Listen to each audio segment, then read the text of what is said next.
Canto 3, Chapter 9, Text 1. We're starting a new chapter. That's always exciting. Yes, it is.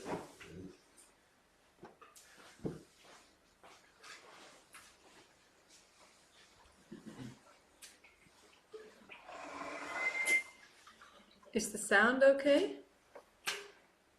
That's good.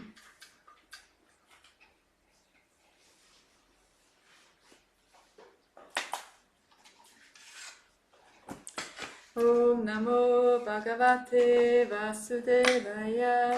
Om Namo Bhagavate Vasudevaya. Om Namo Bhagavate Vasudevaya. Om Namo Bhagavate Vasudevaya. Om Namo Bhagavate Vasudevaya.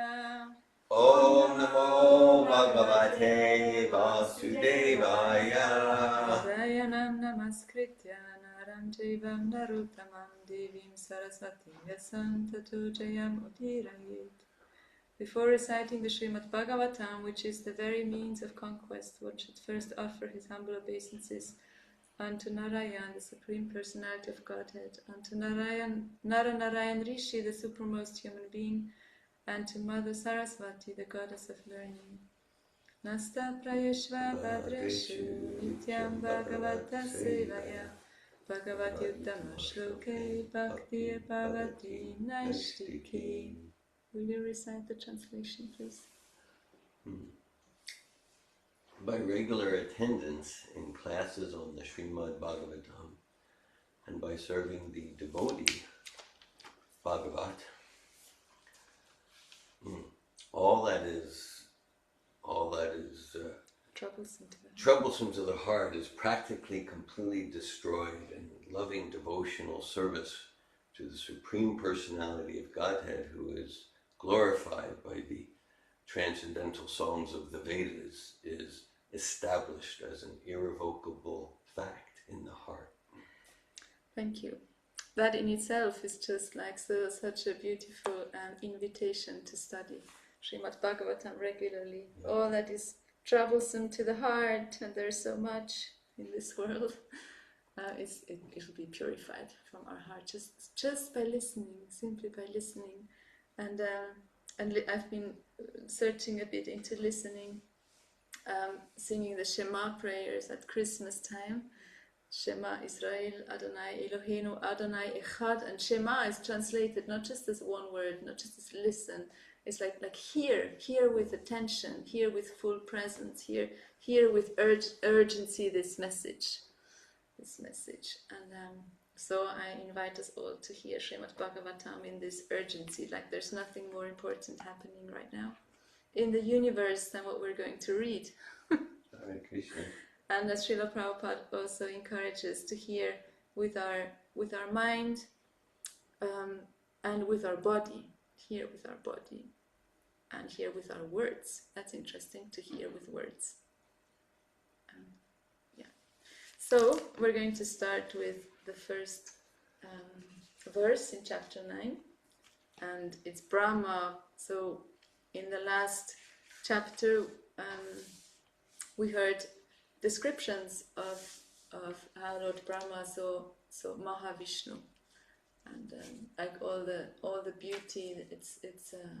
He's described quite in details, and I especially remember the smile, because Paramatma you gave class on the smile, and how the smile of Narayan, of Mahavishnu, of Krishna, just like washes away all the anxieties and difficulties we experience in endeavoring to serve him. So now we hear Lord Brahma speaking. Lord Brahma is going to... The chapter is called Brahma's Prayer for Creative Energy. So Lord Brahma, yesterday we had like beautiful information about Lord Brahma and a wonderful summary of how he came to... Well, from our perspective, how he came to realization about his service, about his purpose. And Brahma is going to create the universe from a place of deep prayer and deep surrender humility. Humility. At one point he prays that he may not become proud for having such a big task, such a wonderful task to fulfill. Okay, so it's, we'll do the Sanskrit words first. Pramuvacha, Gyata, Asi, Me, Adya, Suchirat, Nanu, Dehabhajam, Na, Gyayate, Bhagavata, Gati, Iti, Avadyam, Nanyat, Tvat, Asti, Bhagavan, Api, Tat, Na, Shudam, Maya, Guna Vyatikarat, Yat, Uru, Vibhasi. Brahmuvacha, Gyatosi medya suchirannanudeha bhajam. Gyatosi medya suchirannanudeha bhajam. Nagyayate bhagavato gadiritya-vadyam.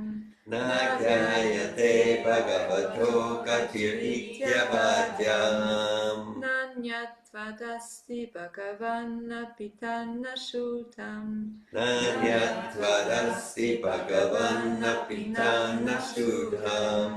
Maya guna vyatikaratya durur vipasi.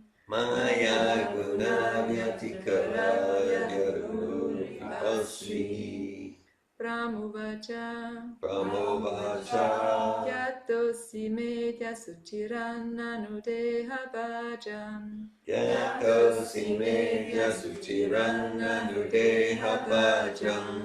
Nagyayate bhagavato gatiritya-vadyam.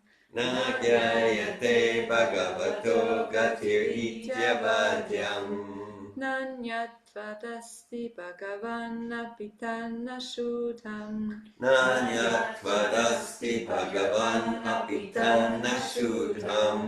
Maya guna vyatikarat yadurur vipasi.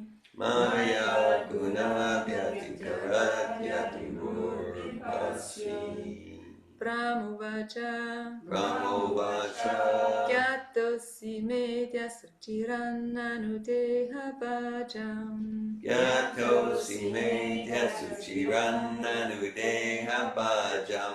Nagyayate bhagavato gadiritya-vadyam.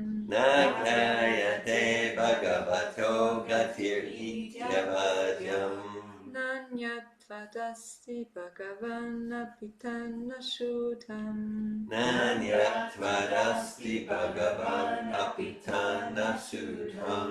Maya guna vyatikarat yadurur vipasi.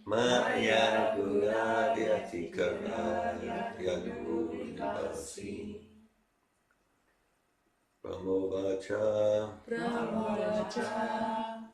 Gyatosi medya suchirannanudeha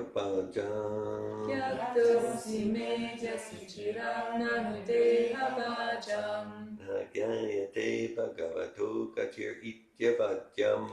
Nagyayate bhagavato gatiritya-vadyam. Nanyat-vadasti bhagavan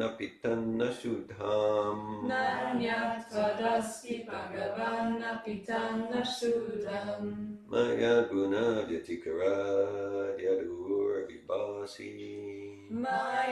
guna vyatikarat yadur vipasi. Pramuvacha, Gyatosi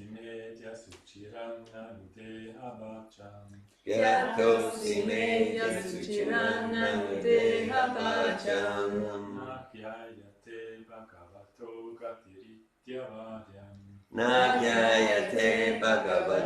gatiritya-vadyam. Nanyat-vadasti bhagavan Bhagavanna Pitanna Shudham Nanyat Vadasti Bhagavan Apitana Shudham Maya Guna Vyatikarat Yaturu Vipasi Maya Guna Vyatikara Yadur Vipasi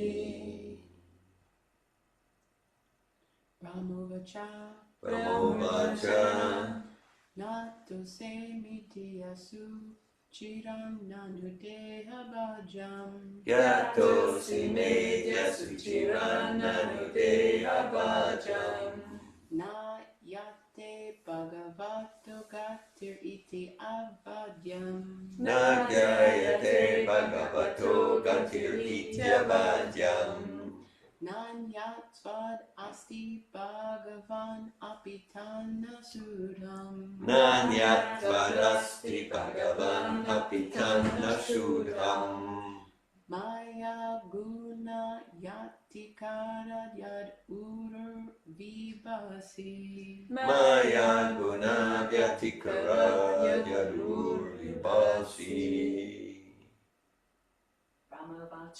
Brahmovacha Yato seme jaya sucharanadu dehapajam Yato Simedya Suchirandanudeha Bhajam Nanyadate bhagavato katir iti abhanyam Nagyayate Bhagavato Gatir Ityabhadyam Nanyatvarasti bhagavan apitana sudam Nanyatvarasti Bhagavan Apitana Shudham Maya gunayati karadyat uru vivasai Maya Guna Vyatikara Yadur Vipasi.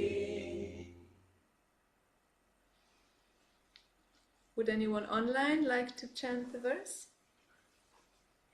I'm just seeing who's online. I will introduce some. I think they should be able to see the speaker. That's my opinion. Yeah, they were seeing the verse before. I see. Now I you're going will to switch. turn. Okay. I was trying to be the reformer. Yeah.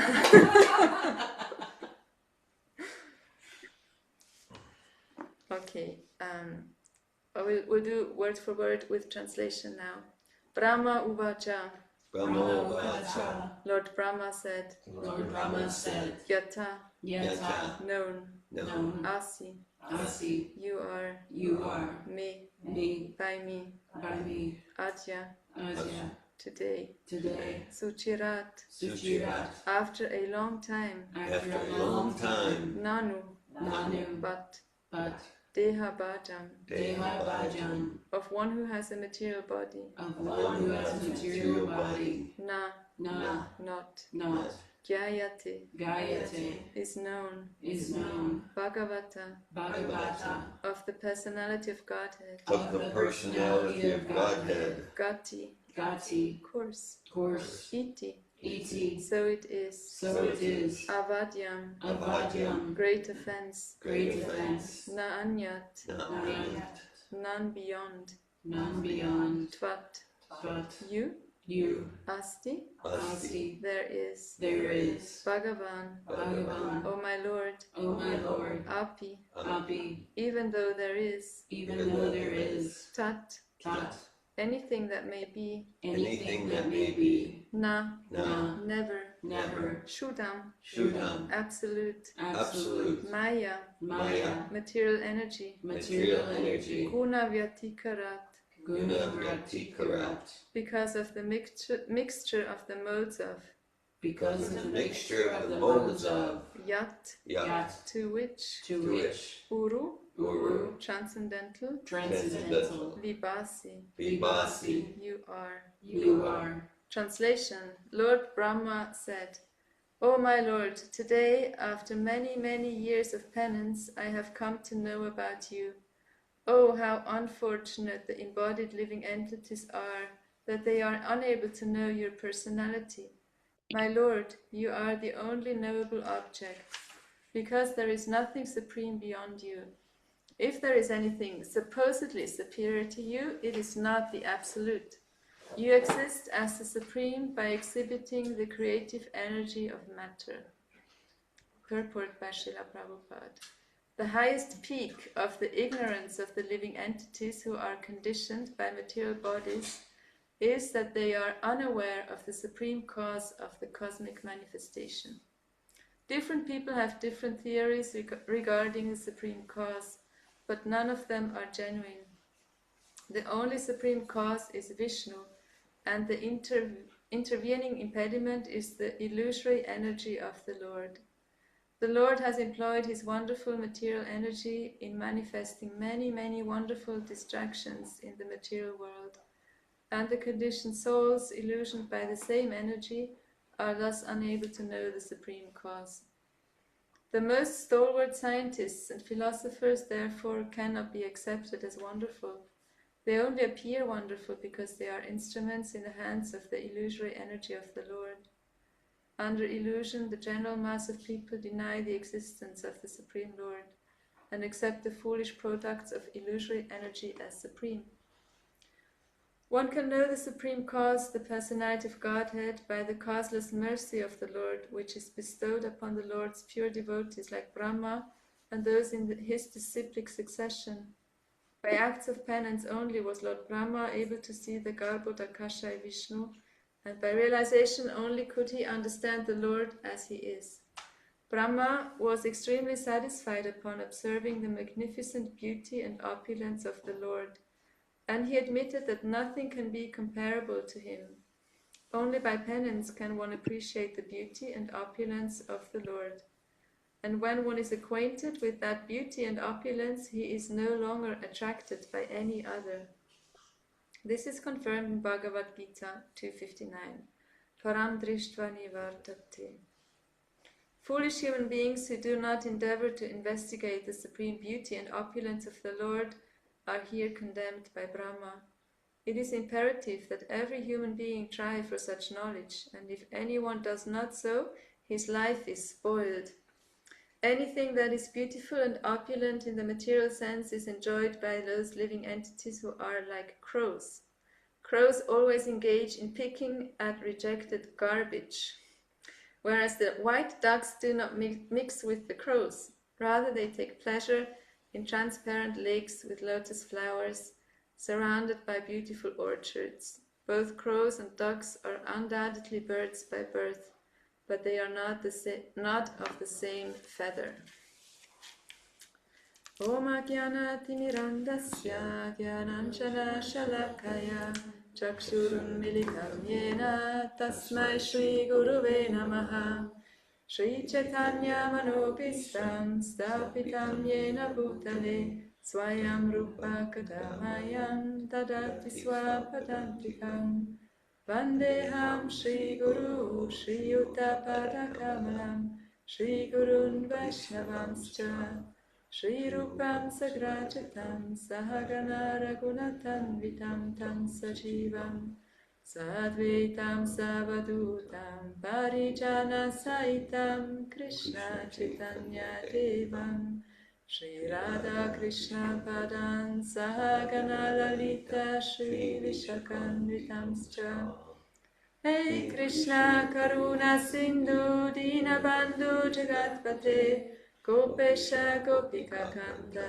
Radha Kanta Namustate Tapta Kanjana Gorangi Radhe Vrindavaneshwari Vrishvabhanu Sute Devi Pranamami Hari Priye Vanchakalpatarubhyascha Kripa Sindhubhya Evacha Patitanam Pavanebhyo Vaishnavebhyo Namo Namaha Shri Krishna Chaitanya Prabhu Nityananda Shri Advaita Gadadhar Shri Vasadi Gaura Bhakta Vrinda Hare Krishna Krishna Krishna Hare Hare Hare Rama Rama Rama Hare Hare Namo Vishnu Padaya Krishna Prestaya Bhutale Srimate Bhaktivedanta Swami Niti Namine Namaste Sarasvate Deve Gauravani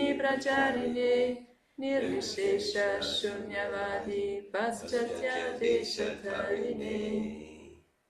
Hare Krishna, good morning.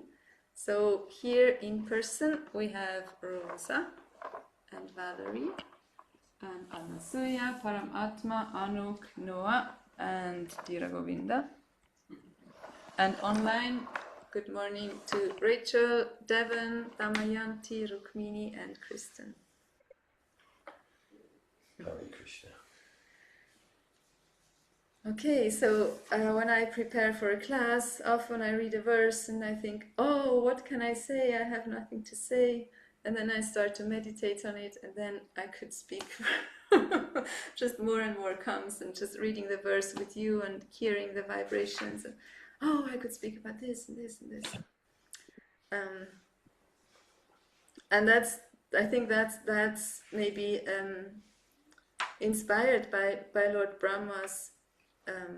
What I sense from Lord Brahma, what I think I sensed from Lord Brahma, like this joy and appreciation and fortune to know Krishna, and that's like he is so happy that after so many years of penance, he finally gets to see Krishna in the form of Mahavishnu, and then he immediately exclaims, oh, and how unfortunate for all the living entities who don't have that fortune, who don't have that blessing to see Krishna in his form, in his beauty, and in his opulence, to not know him as a person, as a personality, to not know what is Krishna's personality.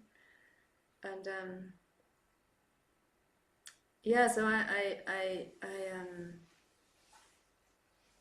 so many things came to me. I thought, okay, let me focus. There's so much in the verse, and then also in the purport. And where I intend to focus is the beauty of Krishna, to explore a little with you together here. What is the beauty, and what is the personality and the form of Krishna? Okay, there's some sound. You know how to put on mute? Yes. Okay.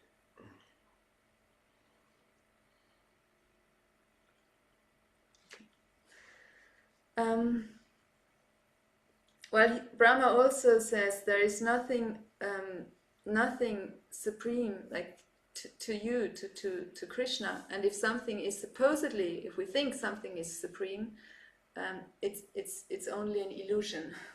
it's not absolute. It might seem like superior, but it's not absolute. Means it's not lasting. It's absolute means it's true. It stays. It remains. Even when everything else changes, time changes, the place changes, the circumstances change, and also like the whole material manifestation can completely dissolve and be destroyed, and what is absolute remains, and that's Krishna and in his different forms and Vishnu forms, and that's what's going to remain. And Lord Brahma also indicates that actually, what Mahavishnu exposes or expresses is his creative energy. What we heard yesterday is that Mahavishnu provided all the ingredients, and Brahma then put them together and created the universe.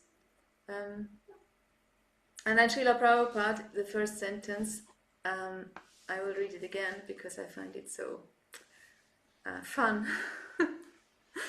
He says, the highest peak of ignorance of the living entities who are conditioned by material bodies is that they are unaware of the supreme cause of the cosmic manifestation. Like such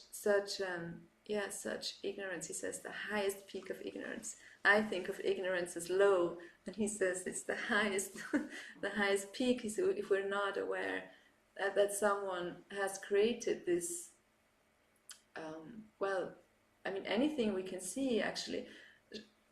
When we arrived, we stayed some time in Gopal Eco Village. I'm very, very impressed and inspired by that. What's happening there, and Noah was climbing trees, and I was chanting, and I watched some ants, just like these ants, and they were coming out of a hole, and ants, they carry weight like more than their own body weight, so they're really, really strong. And I had fun watching them. I had fun.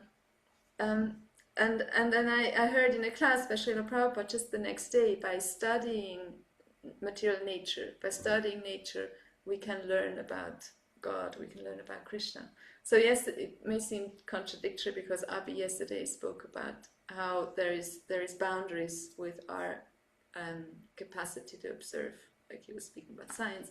And still, like Einstein came by studying nature, he came to the point of there must be some higher intelligence behind this wonderful, amazing creation. And so we can study anything, really. We can study the petal of a flower and just be amazed. How can anyone create this? How is this possible? So to not know there is a person behind all this art is really sad. I thought that's really sad.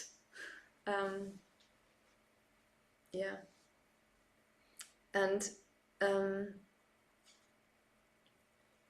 yeah, so there's so many directions we could go. Like we hear about the material and the illusory energy which makes us forget that there is a supreme person behind everything, so that we can have a sense, I'm enjoying, I'm really fulfilled here, when in fact the soul, our being, is suffering. So that's Maya. So we could go there. The attraction of the material energy, how our senses are so drawn to material things, to beauty, and we can just forget about what really fulfills our heart, and we run after relationships or things or shoes or clothes or cars or yachts or whatever. And just this hole in our heart doesn't get filled. The God-shaped hole in our heart doesn't get filled.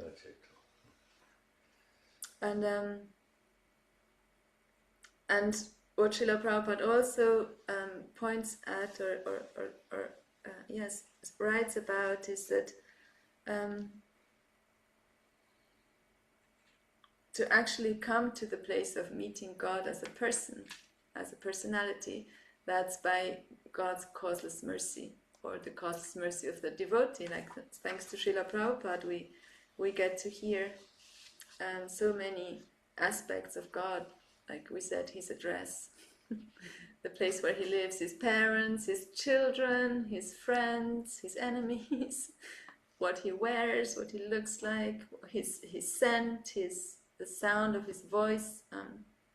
If there's time at the end, I have a few verses we can read about Krishna, how his voice is described as the rumbling in a deep cloud. Like, whatever that means, it just sounds very poetic and beautiful.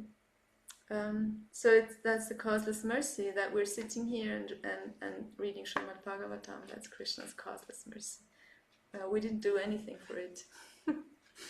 Well, I like to think that I do a lot to deserve, and yet it's causeless. There's no reason except Krishna's love for us. And then what I have experienced and find very interesting is that actually the beauty of material nature, once we see Krishna, once we just get a glimpse of Krishna, I couldn't find the verse where it's described that once you see Govinda playing his flute, it's dangerous. It's dangerous to look at Govinda, because if you look at Govinda, you will be enchanted by his beauty and you will lose interest in the material beauty. So material nature will lose, like whatever we have been, we're attracted to and maybe fulfilled by, it loses its beauty. If you have any interest in in society, friendship, or material love, don't go to the banks of the Yamuna and see the threefold burning form. If you have any interest in society, friendship, love, don't go there. Yeah, so that's the warning. That's a warning. Yeah, we've been warned. Yeah. I was warned after. That was a little trick. Yeah, because I noticed that I can be completely enchanted by the beauty of nature, by a sunset. I was sharing about the sunset when we went with Damayanti and Garuda on Sankirtan Harinam. So I was there and I was seeing the beauty of the sunset, and I was so moved by it and remembering Krishna. And a few days later we went to Cedar Key, and someone said to me, "You see the most beautiful sunsets there." And I did. An amazing sunset, like this fiery red globe sinking into the sea, and then the green flash, and just like amazing. But I was so distracted by the surrounding there. There were fishermen and hunters. There were, all the boats were coming back with, dead ducks, and it was just horrible. I was feeling nauseous, and so I didn't see the beauty. I just felt like, oh. And then as I got back and I chanted, I remembered, oh yeah, Krishna.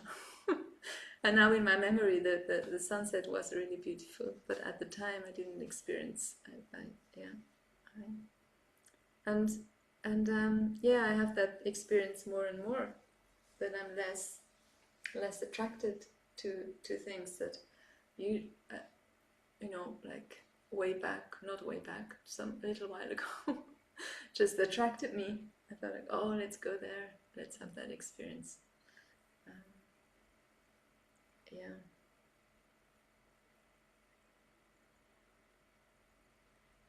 And then Srila Prabhupada brings the analogy of the crows. So the crows, they go and they pick garbage.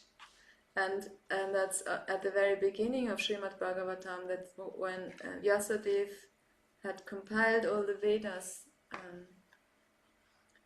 he was sad and disappointed, despondent, and Narada Muni came, and then he says, like, well, I'm not surprised you're despondent. You didn't describe the most important of all the Vedas, and that's Sri Krishna. And he says, I think it's Narada Muni who says that, so that all the Vedas, all the beautiful guidelines for human beings to live a happy, fulfilled, satisfied life in all spheres of life, they are like a pilgrimage for crows. Yeah, that's Narada Muni. It's Narada Muni who says that. Tatvaya Samchirtam, a pilgrimage place for crows. So Srila Prabhupada mentions that, and then he mentions the white ducks. They don't take pleasure in the garbage, in the material sense.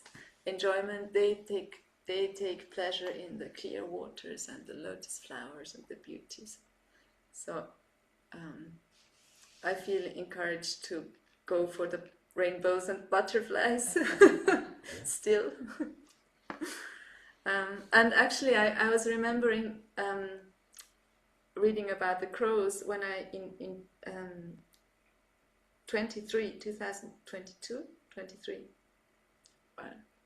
I went to India for an Ayurveda retreat, and I came to this Ayurvedic hospital, which is like 400 or 500 years old. It's like a very ancient tradition, and it's built according to the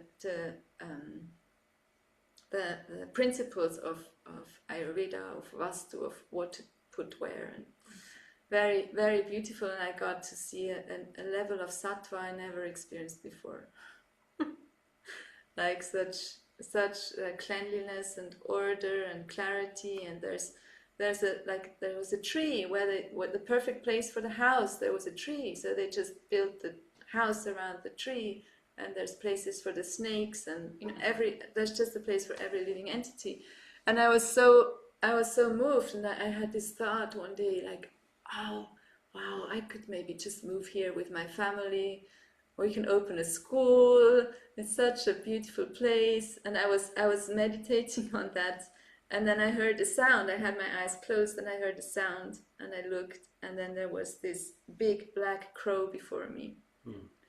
And I never saw a crow before and after, but at that moment this crow came and it like jumped towards me, looked at me, and then I remembered Narada Muni's verse and I thought, oh, okay. It is amazing and beautiful and wonderful, and like I have full appreciation for that place. And for me, that's not the place to go. That's not the place to go. So that was a very impressive experience. That just at that moment, this crow came. So I'd like to actually make a short thought experiment with you, if you want to join. And if you're inspired, willing, open, trusting, I'd like you to close your eyes. And I'm going to just say one word when we start, when the thought experiment starts. I'm just going to say one word, and I'd like you to be aware and notice what comes to your mind. Maybe it's other words, descriptions, maybe it's colors, maybe it's sounds, maybe it's scents or sensation, whatever comes to you, just notice it. So I'm going to make a short pause and then I'm going to say one word.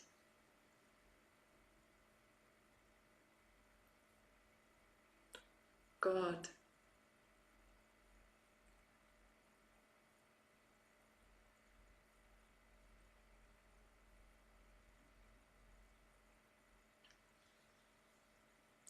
Would anyone like to share what comes to you? What's the first thing that came to you when you heard God? Yes, Ruth. I felt I was listening with my body and I felt this like indulation in my chest. If I were to express it, it felt like a wave coming onto the shore, like this pushing moving my chest. Mm-hmm. Like a movement in your chest. Thank you. Valerie? I saw a white light. A white light? Yeah, and it was kind of like misty. Misty white light. Thank you.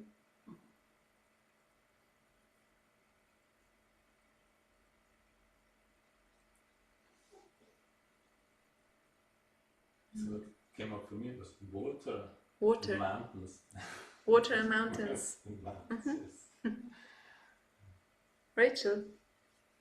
I felt and experienced like depth and expansion and like the depths of the ocean kind of came to me, and I felt like this resounding just like presence in my abdomen, just like peace and stillness. Thank you, Rachel. So depth, ocean, and a physical experience of peace. Thank you. I thought man on a cloud. A man on a cloud. Thank you. Yeah. Okay. Thank you. We're going to continue. We're going to continue with this thought exercise. And if you're willing, wanting, inspired, close your eyes and I'll make a short pause and then I will say another word. Well, actually, it's going to be two words. Personality of Godhead. And just notice what comes up. Pictures, words, sounds, scents, sensations.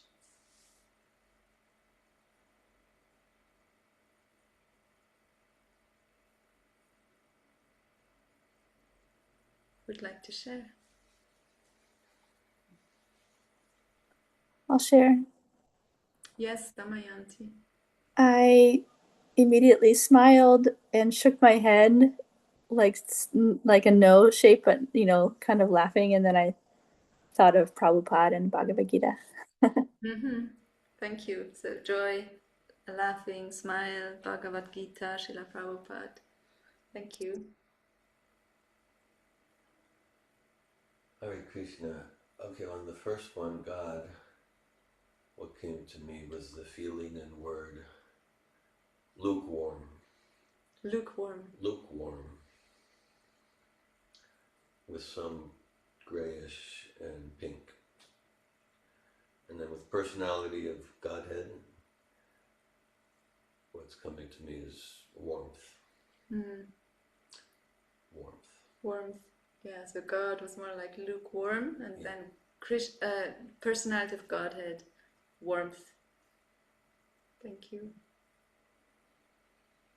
My experience was Krishna as a boy with his covered boyfriends, just like Krishna's a boy playing with his playing, friends. playing in the fields with his covered boyfriends. Yeah. Thank you. I saw Krishna with his flute. Krishna with his flute. Thank you. Lisa. I experienced myself waiting as though I'm in a room and it's blank. And some fear came up, and my mind showed me this vintage picture of Krishna riding Naga in a river, and he's very handsome.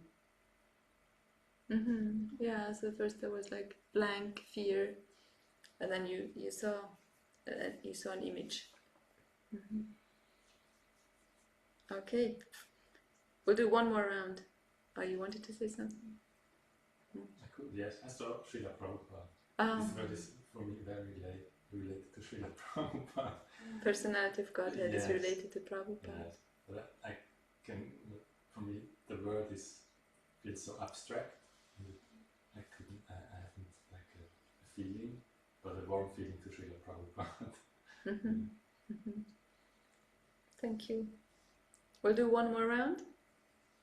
You want to close your eyes, and I will say a word, and just notice what comes up for you immediately. Krishna.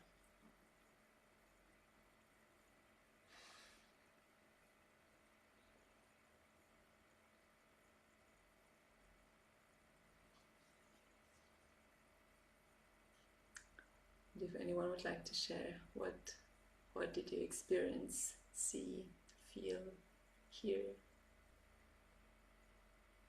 Rachel.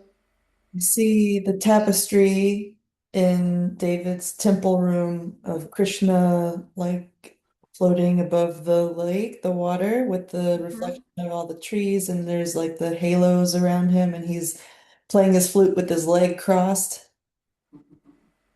Thank you. Thank you, Rachel.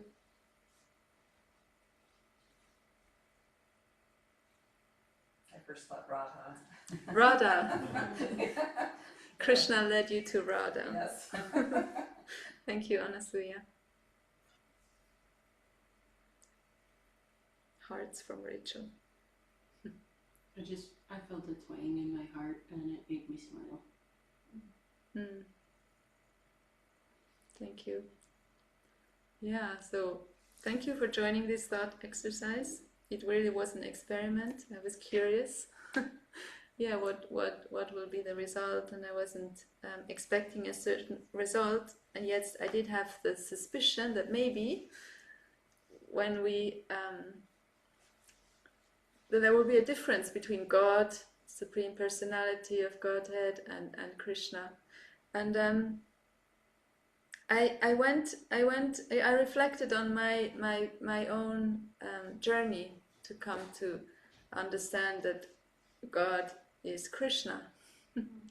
And I went to the Bible, and I went to read, and I remembered some things I heard in the Bible, how God is described, and noticed there is a lot.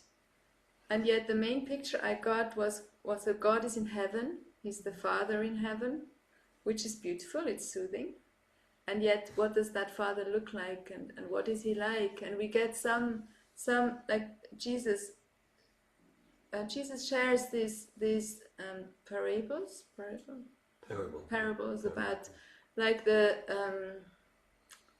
person who had a big farm growing grapes. And then some workers are there helping from the beginning, and some come later, and some come when all the work is already done. but the owner of just gives the same salary to everyone. Or there's the parable of the lost son who comes back to the father, and the father, and he spent all the money his dad gave him, just wasted his life, and when he comes back the father celebrates. So we get this understanding of who is God. And I also went to Mary's song, so I will read this to you. Mother Mary's song. It's there's also an Aramaic version of that. So Mary, how she describes God is, my soul glorifies the Lord, and my spirit rejoices in God my Saviour, for he has been mindful of the humble state of his servant. From now on all generations will call me blessed, for the Mighty One has done great things for me. Holy is his name. His mercy extends to those who fear him, from generation to generation. He has performed mighty deeds with his arm. He has scattered those who are proud in their inmost thoughts. He has brought down rulers from their thrones, but has lifted up the humble. He has filled the hungry with good things, but has sent the rich away empty. He has helped his servant Israel, remembering to be merciful to Abraham and to his descendants forever, even as he said to our fathers. So Mother Mary is praying to God, and we get some understanding, some glimpse of who God is, how she experiences him, how she knows him. And yet it's in Srimad Bhagavatam and Bhagavad Gita that we get like more details. And it's actually so full, it's all full of descriptions. Who is this God? Who is Krishna? And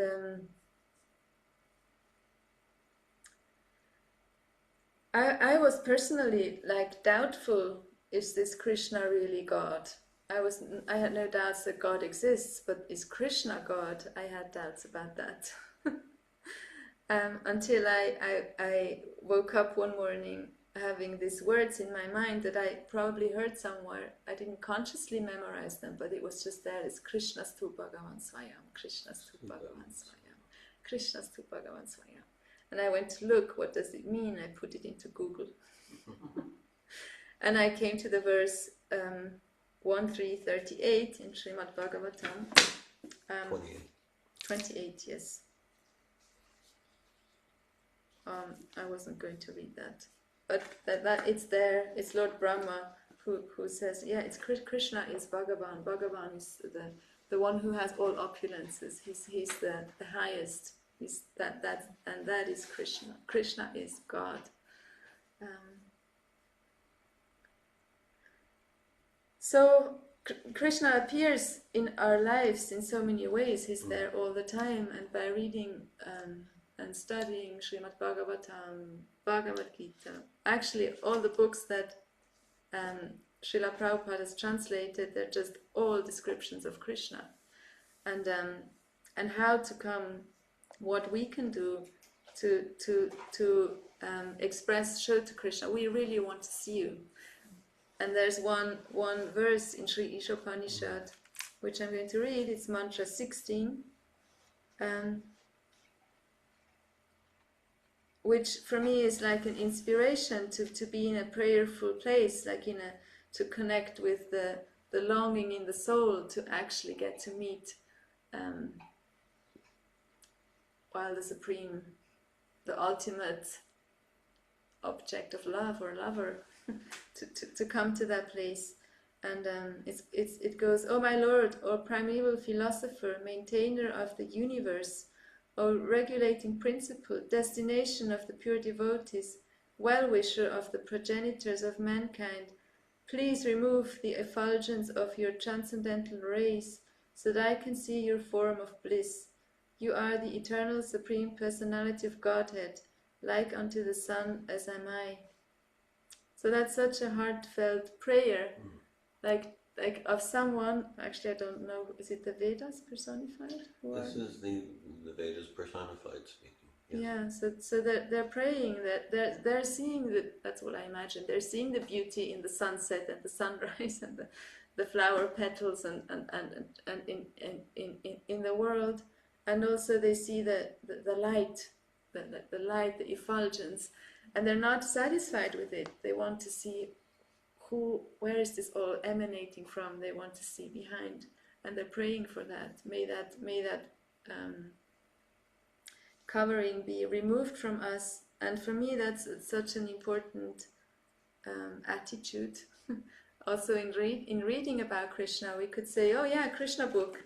I get to read. I know Krishna is blue, and he's a little boy, and he likes butter, and he plays the flute, and the flute actually attracts all the living entities in all the universes. It's like, but what does it actually mean?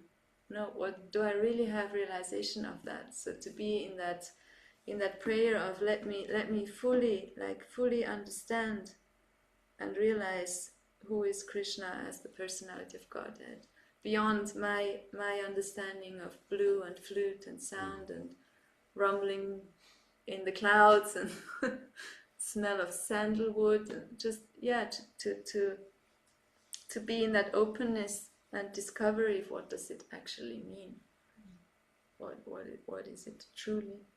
And recently Paramatma had a really good example. I'm going to, it's not stealing because I'm saying where it comes from. Research.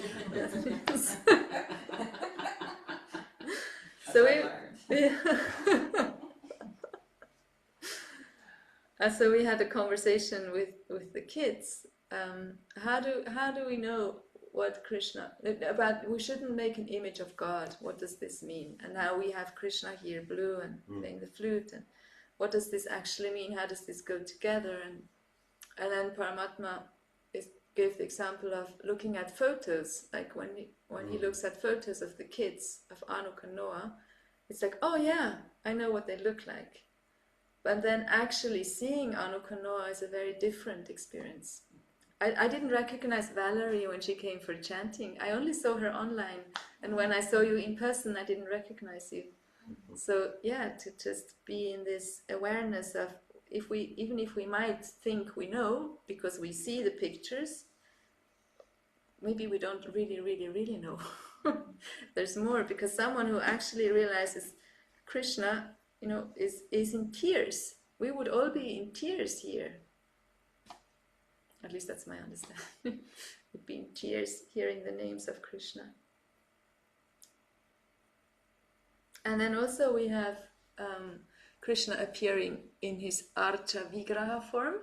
And Lord Chaitanya and Lord Nityananda, we brought them here from Switzerland. They are not Swiss. They're also not Belgian. We got them from Belgium, but they're not Belgian. They were made in India, but they're not Indian.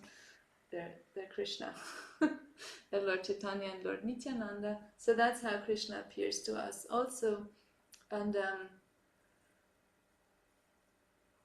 in a form where personally I get to, it brings me a lot closer to Krishna, or at least that's what I think, what I'm thinking and experiencing also. So we have Lord Chaitanya and Lord Nityananda here, and they were actually they were first given to Noah, and Noah was taking care of them. And when I first saw them, I thought they look alike. I need to be really I just need to always put Lord Chaitanya left and Lord Nityananda right, or whatever, however we're looking at them. It's but so that I remember, because they look exactly the same. And then after some time of taking care of them, sewing outfits, the first outfits Noah and I made together. We had no idea how to do it, and the trousers, or the dhoti, the trousers ended up as dresses. We had lots of fun. And then we read, okay, so Srila Prabhupada, when he taught his disciples how to, he gave them, okay, you do transcriptions, you do the outfits, and they would say, oh, we don't know how to do this. And he would say, I got this from Yamuna's book. He would just say, also chant, Om Agyanati Mirandasya Gyananjana Shalakaya Jakshurun Militam Yena Tasmai Shri Gurave Namaha, to pray to the spiritual master, please open my eyes. And so that's what we did, and then we learned how to do the deity outfits. And actually a lot of deity, what I learned about deity worship, which is very little, was with this prayer. Like repainting them, because the color was fading, and just, yeah, there was no one in my life there to like ask, or and so yeah, so we just did this with this prayer. And now I see they are so different. It's like, how could I ever think they look the same? And it's after taking care of them, and yeah, like their faces change. Sometimes I can look at them and I say, oh, Lord Nityananda, he's really happy today. Or he's encouraging me. And sometimes I think, oh, Lord Chaitanya is somehow blank, what's happening? And so really this helps me develop a relationship with, and with Krishna. I know theoretically I understand this is no different than Krishna. I don't have realization of that, yet I'm getting glimpses, and I'm getting trust and faith in this process. Yeah, if I continue as a part of my journey back to God, to Krishna, to the Supreme Person. That's an important aspect for me, at least, to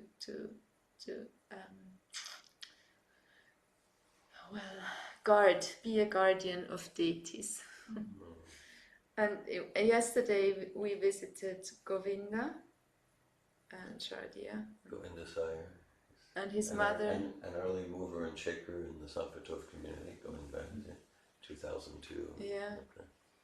And his mother, he has huge Lord Jagannath deities, Lord Jagannath, Lord Baladev, and Lady Subhadra, and they take them on the Ratha Yatra, different Ratha Yatras. And the other day I wanted to go and say hello to her. And so I knocked on her door, and she wasn't in, but as I knocked on the door, it's a glass door, I could see, like, well, her house is it's Lord Jagannath's house.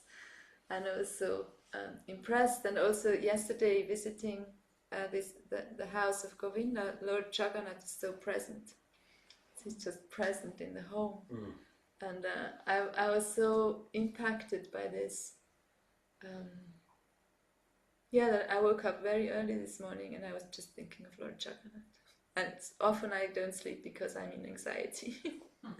This morning I was just, oh, Lord Jagannath. It's quite amazing that Krishna appears in that form in our life, and it's so far out for the conditioned mind.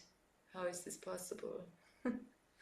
And yet, in my experience, giving myself to this experiment, it's deeply rewarding and fulfilling, and I develop feelings for these statues. so yeah. Okay, I will pause here, even though I haven't read any of the piles I wanted to read.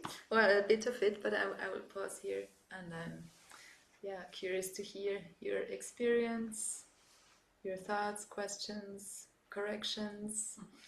Whatever's happening for you. I'd like to share. Yes, Valerie. Thank you for class, Anandini.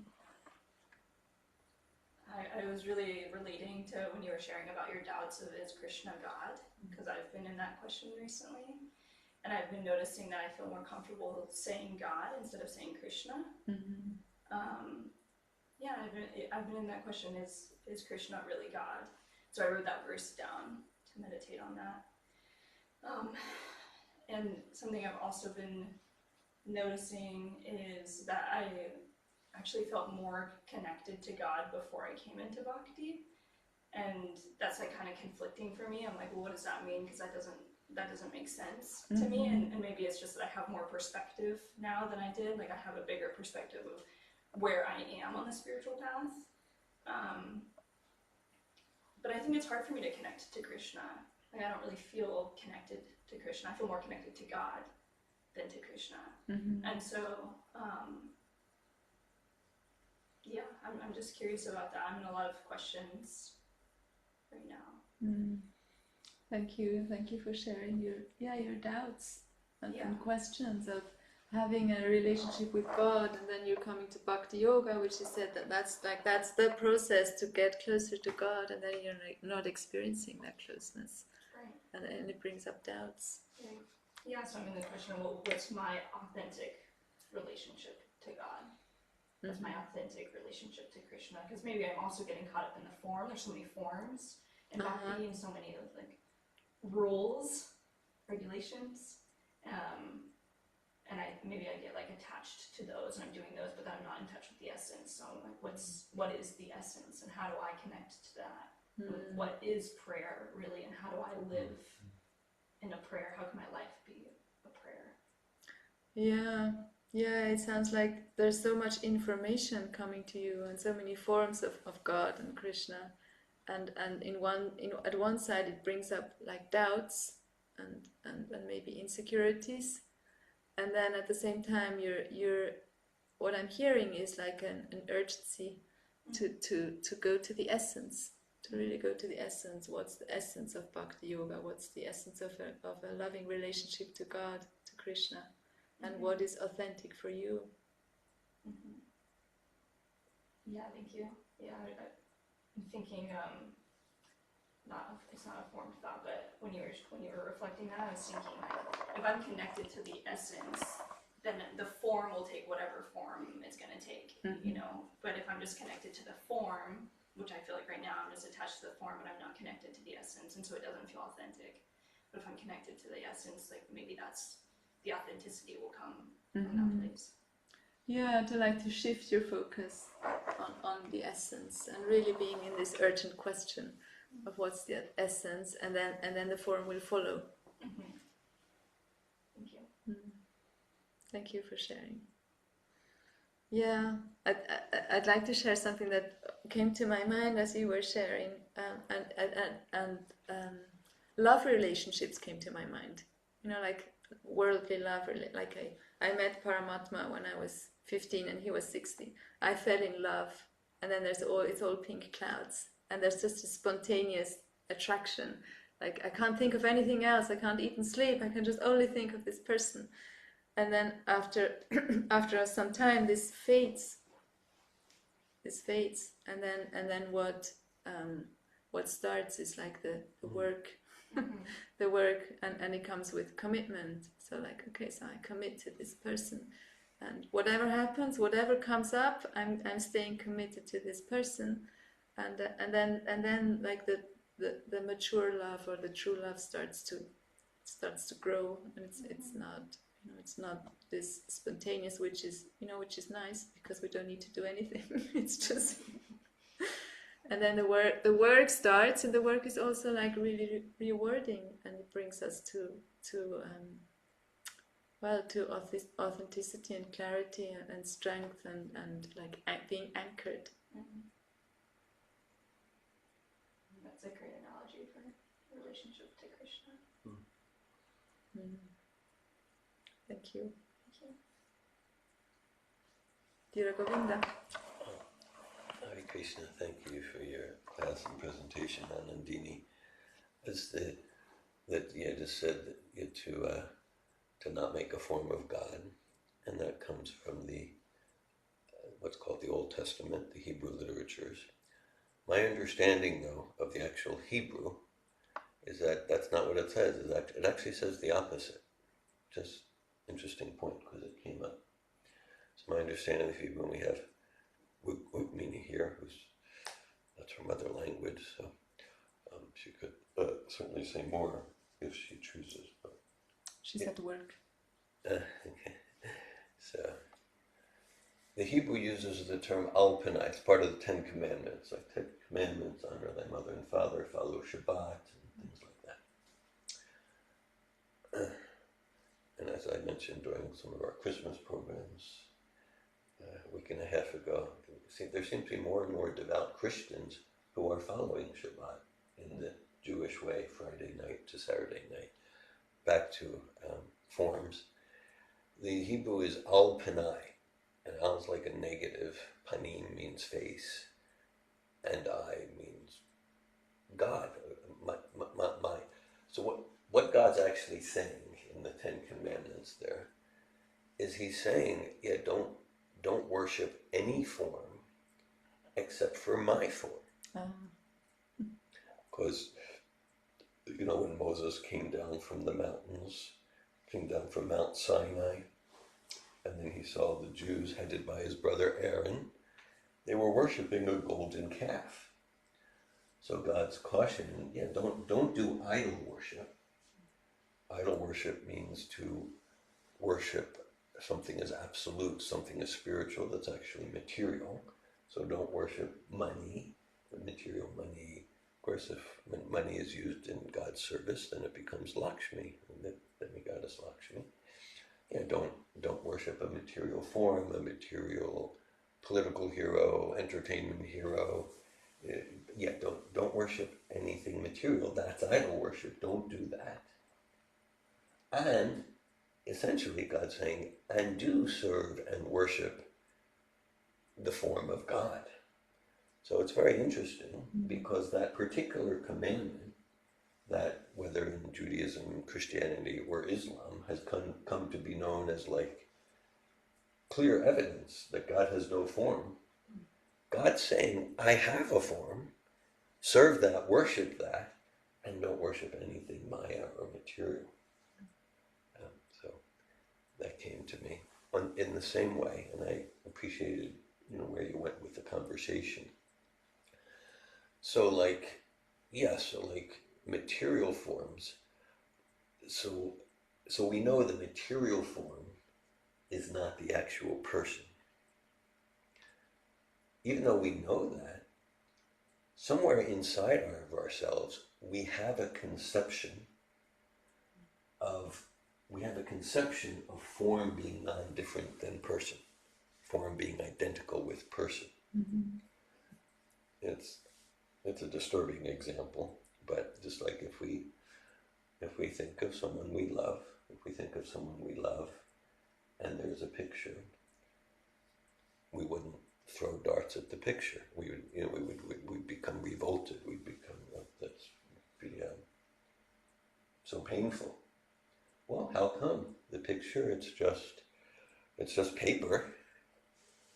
Because we know at some level in us, we have this conception of, and it's not from anything in the material world, we have this conception of the form being non-different from the person. So we can suggest that that's kind of like evidence that somewhere in there, from beyond our sojourn in the material world, including this lifetime, we have that the soul has a conception of absolute form, where the form is identical with the person. Hare Krishna. Hare Krishna. Thank you for sharing that. Yeah, this reminds me of,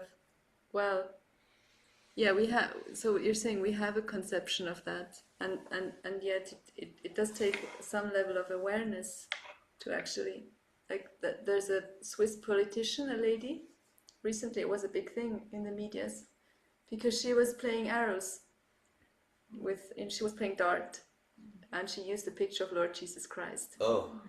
And it's so painful for me. I was actually really scared. I thought, wow, what does that mean for her? And what does it mean for the country? Like, she's a politician and she's doing this, I don't know, ghastly activity anyway. So and apparently she wasn't aware. She didn't have the awareness. So it's there in us. And when we're at the peak of our ignorance, we're not aware. Damayanti. Hare Krishna. Thank you for the class. I was thinking about how, let me see, I'll put my video on. I was thinking about how you were describing, like in the material world, when we feel spontaneous love for someone. I was thinking, because the word spontaneous, or like natural, like it just comes without work. I was thinking how in this from the material world, from material consciousness, cultivating God consciousness. It's usually the opposite, where we don't have spontaneous love for God or, spontaneous sense of connection.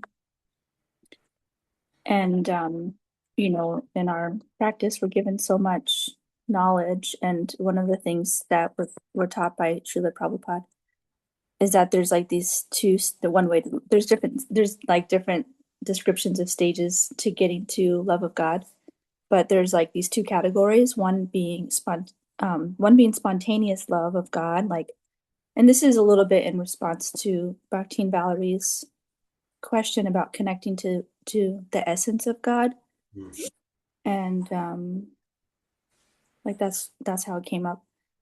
And then the other category of love of God is regulated. So regulated and spontaneous. And so from where we're at, we're deconditioning ourselves from material consciousness by following regulative principles and doing spiritual practice and doing the work, basically, like you were saying. It's a little bit opposite as far as like falling in love and with someone here, and then you do the work, and then afterwards you do the committed work to maintain, love and respect and everything for that person. But anyway, and so here where we're at, we are regulating. We're just following regulations and suggestions and guidelines, and we're doing austerities. And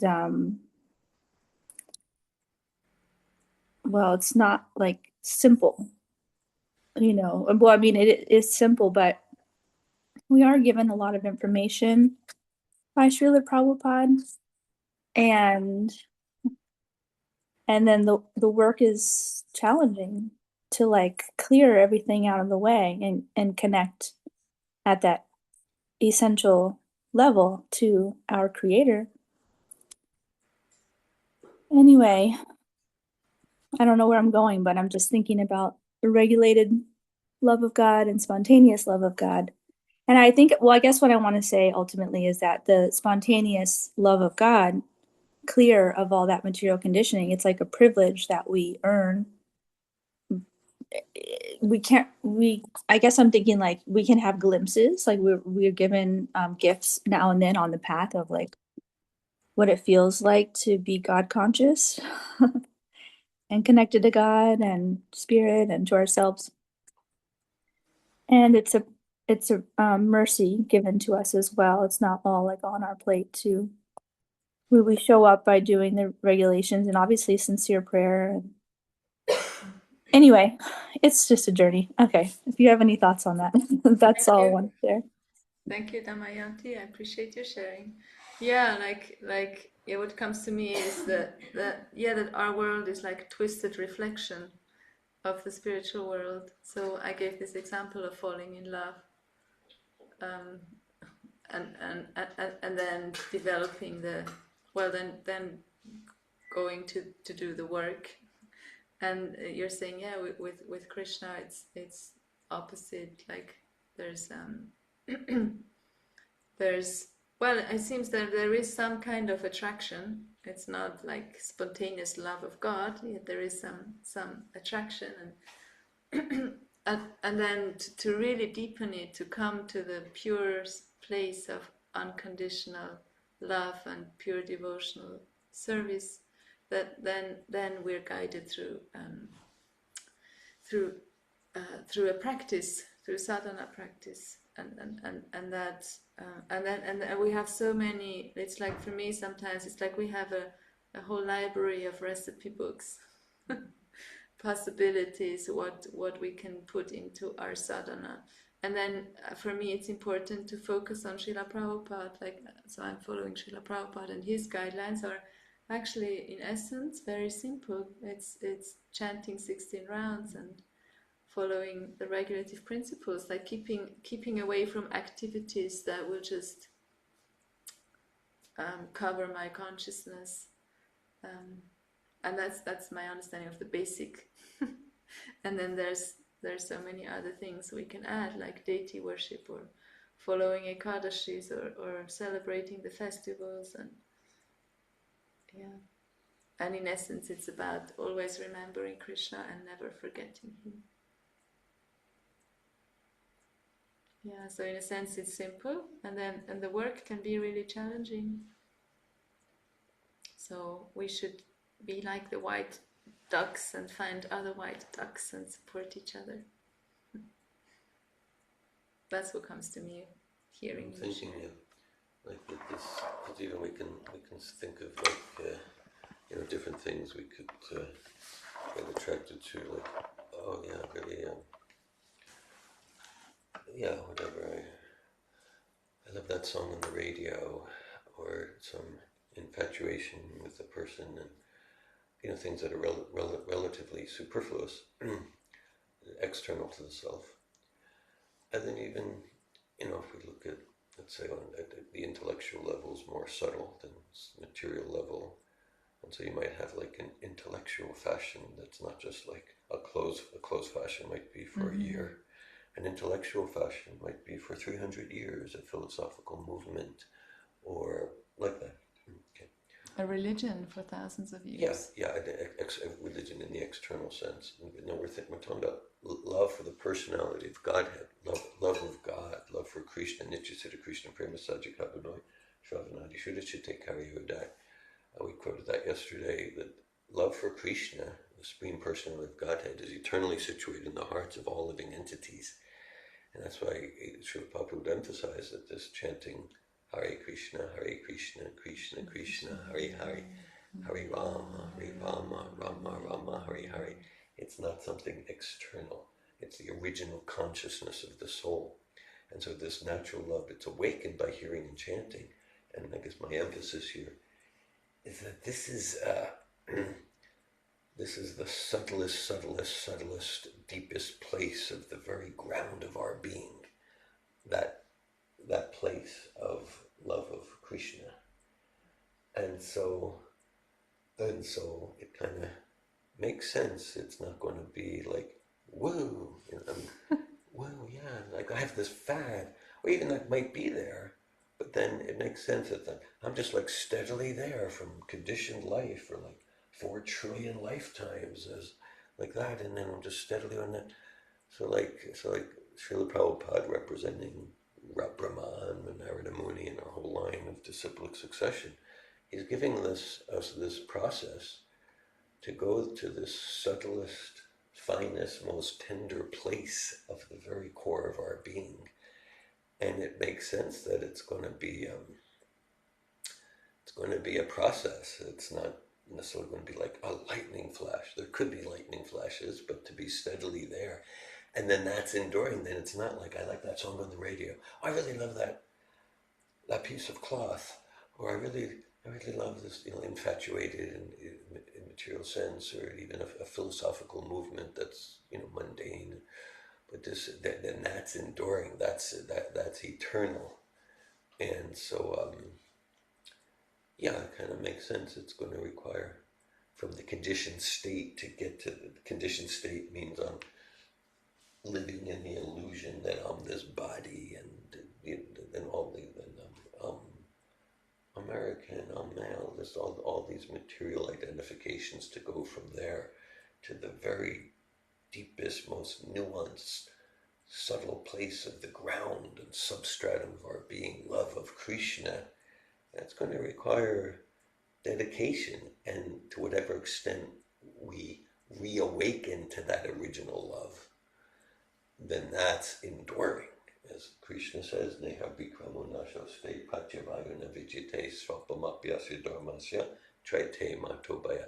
Whatever we gain in that process is for eternal benefit. It's not just fleeting after a day or a week or even a few centuries. And so, an example we give sometimes, following in the line of Prabhupada with different, forms of example, but yeah, just like, let's say if someone wants to win Olympic gold, an athlete, we could use other examples. If a musician wants to be a concert pianist at the top level, but let's say an Olympic athlete wants to win gold at the Olympics. how much they dedicate themselves. Like our regular principles are nothing compared to them, and they control their life and they control their intake, and they're not sleeping till noon, and they're watching their calories, and they're hearing from their coach, and like that in order to go for the gold. And those who are serious, there's no couch potato consciousness there. And so it's really heavy. If it's the sport of weightlifting, it's literally heavy lifting. But whatever sport, if it's running or swimming or skiing, it's just like such dedication. So for me, Krishna says of all sciences, I am the spiritual science of the self.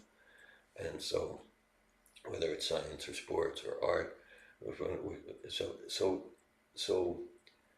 so this love of God, love of Krishna, to reconnect, reawaken to that's like infinitely more valuable than a gold medal at the Olympics.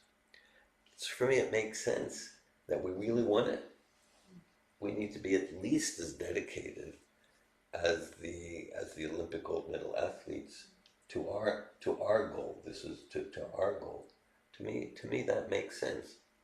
Fortunately, it's not all or nothing. It's another Narada Muni verse, Traktasa Dharmam Charanam Pujam Her Bhajana Pokota Patet Tatoyadi Yatra Kvava Bhajama Buddha Mushikim Kavarta Arta Bhajatam Sotamata. Narada Muni says, again, whatever we gain on this bhakti path towards that love of Krishna, true bhakti, that's for eternal benefit. And whatever we gain in any other path, it just all gets swept away like castles in the sand, all get swept away.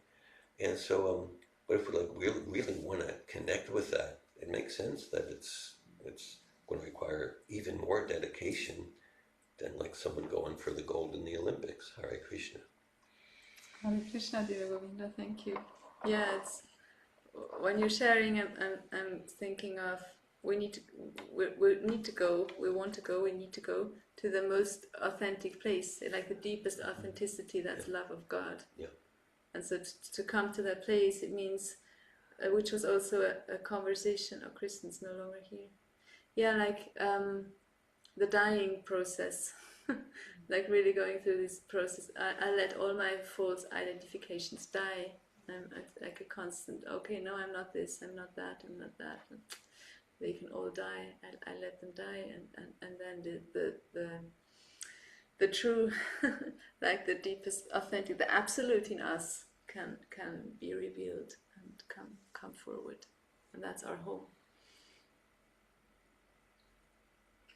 I'd like to share out quickly. Yes. I know I was again, but I came in a little late, so I'm so sorry I wasn't here at the beginning. But you were singing Jaharata Madhava when I came in, and to me that was the first song that I learned because that really touched my heart, and I could feel your heart when you were singing, and I experienced that with Bhajan with you as well. So to me, also that connection to the heart space in that devotional singing,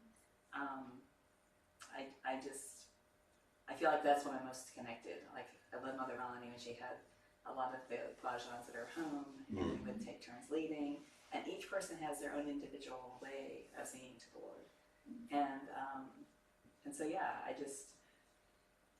feel like that's how I form my relationship, is through song and voice and that vibration, and just kind of reawakened the heart space for me to connect with Krishna that way.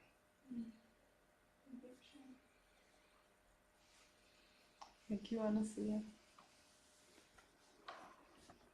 Okay, so I'm going to read the verse again.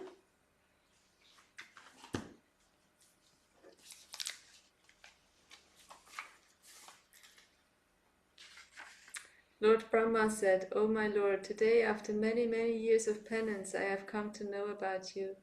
Oh, how unfortunate the embodied living entities are that they are unable to know your personality. My Lord, you are the only noble object, because there is nothing supreme beyond you. If there is anything supposedly superior to you, it is not the Absolute. You exist as the Supreme by exhibiting the creative energy of matter." Hare Krishna. Thank you, everyone. Tomorrow Paramatma will do verse 2. Jai. Srimad Bhagavatam ki. Jai. Srila Prabhupada ki. Jai. Hare Krishna. Hare Krishna. Thank you, Hare Krishna.